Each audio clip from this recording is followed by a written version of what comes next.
The First World War, a conflict of unprecedented scale and brutality, left Europe devastated and reeling.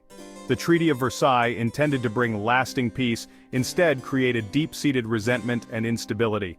Germany, blamed for the war, was subjected to harsh penalties that crippled its economy and fueled nationalist anger.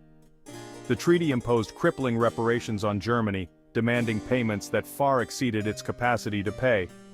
The loss of territory, including Alsace-Lorraine to France and the Saar coalfields to international control, further deepened German resentment. The once proud nation was humiliated, its economy in ruins, and its people yearning for a return to strength and stability. The Treaty of Versailles, while intended to prevent future wars, inadvertently set the stage for another global conflict. The seeds of resentment sown by its harsh terms would grow into a potent force, fueling the rise of extremism and ultimately leading to the outbreak of World War II.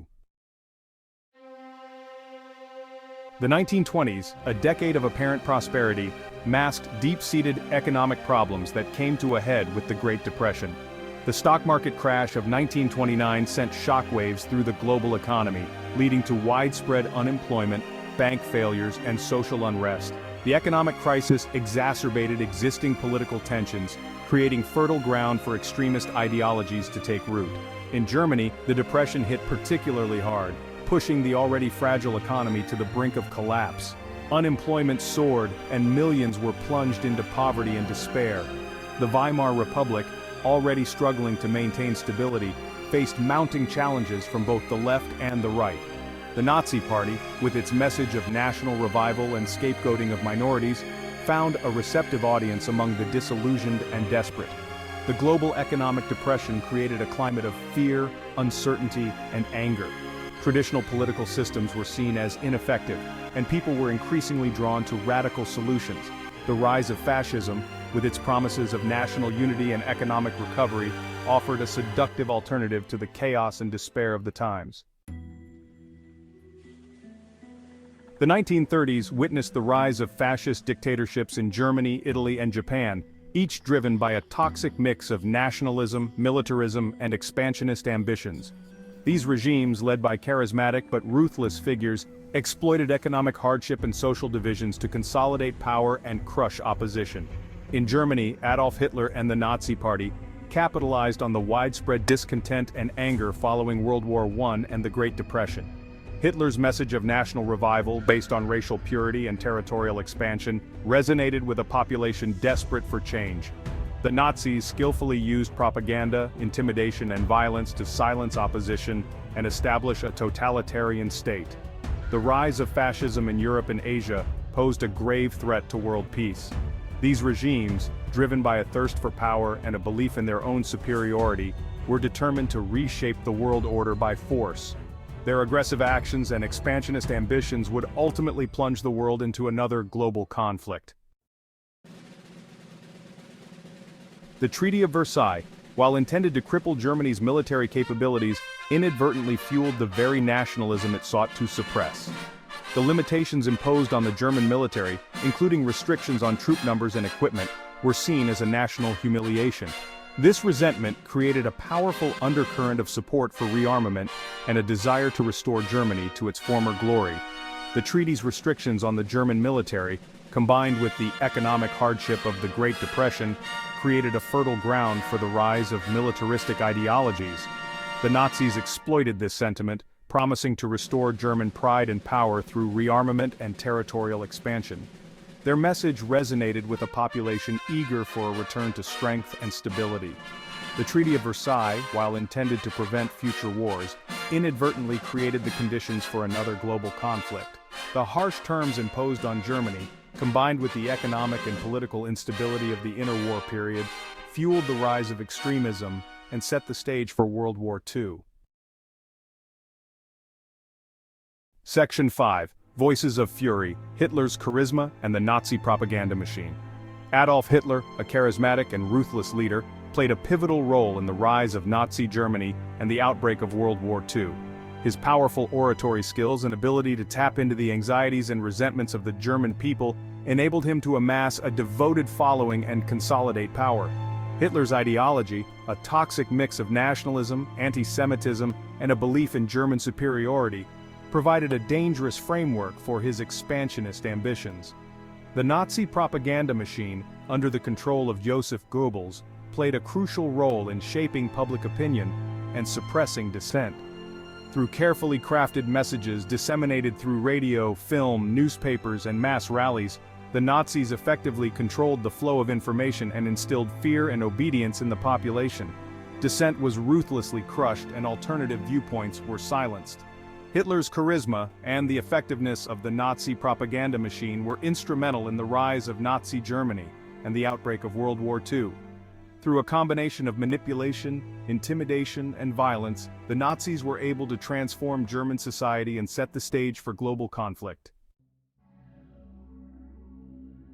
Section 6. The Shadow of Appeasement, a failed attempt to preserve peace. As Hitler's Germany grew increasingly aggressive in the 1930s, Western powers, led by Britain and France, adopted a policy of appeasement in a desperate attempt to avoid another devastating war. This policy, based on the belief that concessions to Hitler would satisfy his demands and prevent conflict, proved to be a catastrophic miscalculation. The appeasement policy emboldened Hitler, convincing him of the weakness and resolve of the Western powers. He interpreted their concessions as a sign of weakness, and became increasingly convinced that he could achieve his expansionist goals without significant resistance. The Munich Agreement of 1938, in which Britain and France allowed Germany to annex the Sudetenland region of Czechoslovakia, stands as a stark example of the failure of appeasement.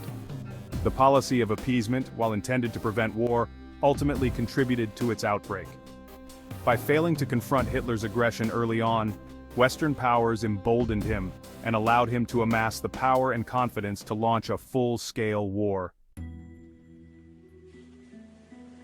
Section 7. The Gathering Storm, Territorial Ambitions, and the Road to War.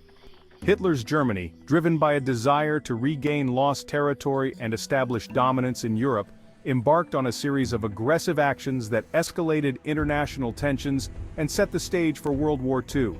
The remilitarization of the Rhineland, the annexation of Austria, and the dismemberment of Czechoslovakia were clear violations of the Treaty of Versailles and raised alarm bells across Europe. In Asia, Japan, driven by its own expansionist ambitions, launched a full-scale invasion of China in 1937. The Japanese military, seeking to secure resources and establish regional dominance, committed atrocities against the Chinese population, further fueling international condemnation and raising fears of a wider conflict. The aggressive actions of Germany and Japan, combined with the failure of appeasement and the reluctance of other nations to intervene, created a climate of fear and uncertainty that made war almost inevitable. The world watched with bated breath as the drums of war grew louder.